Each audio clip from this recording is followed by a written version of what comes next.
Welcome to the Solid Signal podcast for the week of May 27th, 2019. I was going to do this week's podcast on post-Memorial Day summer setup and then maybe antennas or something like that. And then it took me about 20 minutes to get my podcasting rig set back up after the recent Windows update, so I thought perhaps I would talk about that. The Windows 10 May 2019 update is out, and your computer may already be begging for it. You might be shy because the last update might have bit you. There were some famous problems with the October 2018 update, so much so that it took until really March or April for a lot of people to get it. Not that anybody was really anxious to get it because it caused a lot of problems.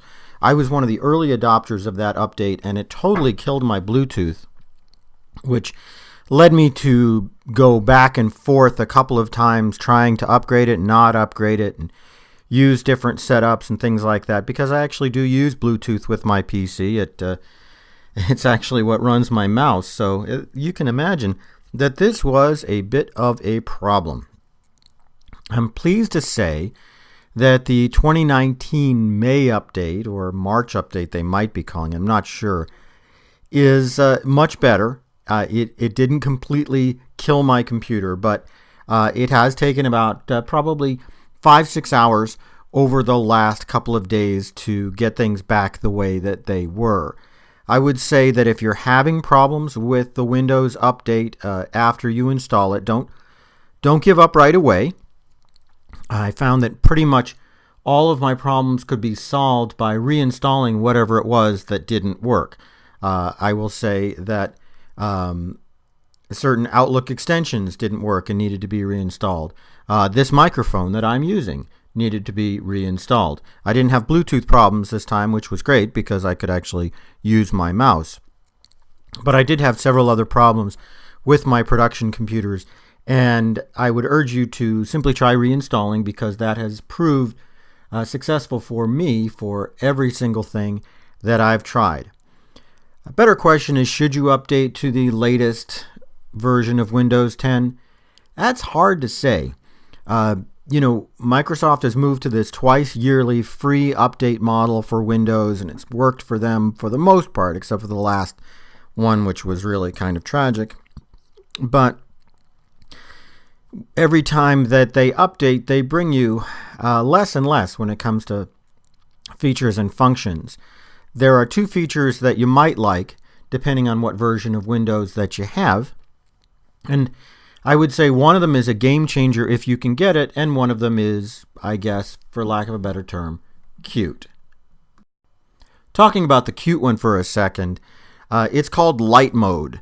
While a lot of software out there is rushing to give you a dark mode, Windows 10 now gives you the option of a light mode, which turns all of the user interface elements like the bottom taskbar white instead of black. And I'll tell you, the funny thing is it actually does kind of lighten up your day.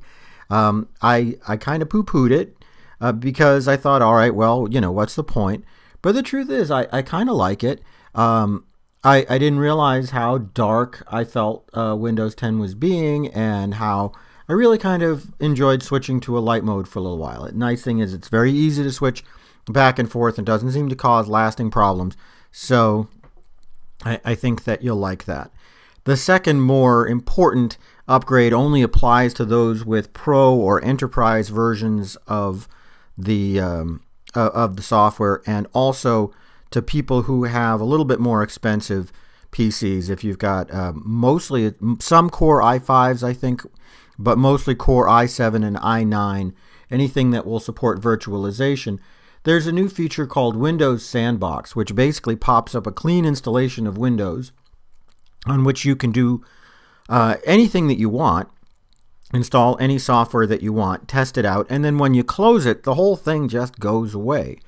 It's like a doorway into an alternate universe almost, so that you can try to install some sketchy software or go to some weird websites if that's what you're into. Hey, I don't judge. It is a good feature. It does work if you were the kind of person who used VMware or Hyper-V to try to give yourself a second Windows installation. then this will work faster, and it gives you a more disposable way of testing software without, having to completely reset the PC every so often.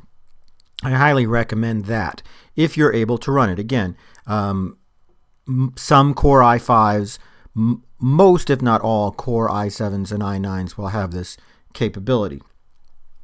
There's one more bit which is a bit ironic, I would guess, especially considering the problems that we had with the October update last year.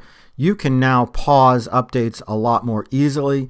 You can have them happen in the background and then decide when you want to restart a lot more easily. There's a nice little taskbar tray that shows you when a restart is due, pops up a little picture of a monitor with a red dot. When you upgrade, you'll see it. You won't be able to miss it. But more importantly, you can almost completely stop the update cycle very easily if you want to. And I don't recommend that because updates often include security and stuff like that you're going to need that actually makes your computer better. But if you're worried that an upgrade is going to completely mess you up, this is an easy way to put it off for a while if you just don't want to deal with it. It's also good if you happen to be traveling and you get hit with an update, which happens to me far more often than you would think, actually. And you're stuck in the hotel with the world's slowest internet, trying to deal with updates that just won't leave you alone. Anyway, my verdict on the Windows 10 Spring 2019 update, whether it's March or May, I need to go look on that. But my verdict on the latest upgrade is a solid B+.